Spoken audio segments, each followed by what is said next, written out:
வணக்கம் சாய்ராம். எல்லோரும் எப்படி இருக்கீங்க? நான் ரொம்ப நல்லா இருக்கேன்.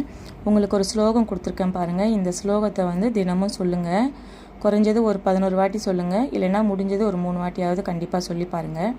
இது சாயப்பாவோட பாதம் பிரதிஷ்டை பண்ணும் போது அவரோட அந்த பாதத்தில் எழுதின ஸ்லோகம். இதை சொல்ல சொல்ல நம்ம வாழ்க்கையில் இருக்கிற கஷ்டங்கள் எல்லாம் தீர்ந்து போகும். இது கண்கூட நடந்த உண்மை. நானே தினமும் சொல்லுவேன்.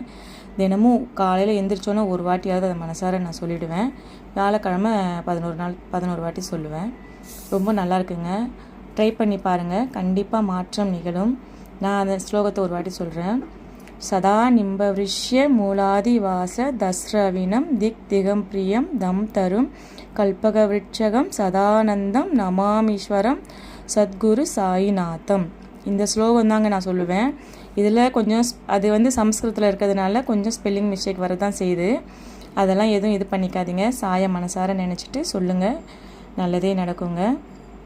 உங்களோட கோரிக்கை என்னவோ அதையும் சொல்லிவிட்டு இந்த ஸ்லோகத்தை சொல்லி பாருங்கள், கண்டிப்பாக நடக்கும். தினமும் அவருக்கு ஒரு விளக்கேற்றி வைங்க. முடிஞ்சால் நெய் விளக்கேற்றுங்க, இல்லைன்னா நல்ல நிலை விளக்கேற்றுங்க. விளக்கு மட்டும் ஏற்றுனாலே அவர் சந்தோஷமாக ஏற்று பாருங்கள். இந்த ஸ்லோகத்தை நான் திரும்பி கொடுத்துருக்கேன், புக்ஸ்லேருந்து தான் அப்படியே எடுத்து கொடுத்துருக்கேன் பாருங்கள். நன்றி சாய்ராம்.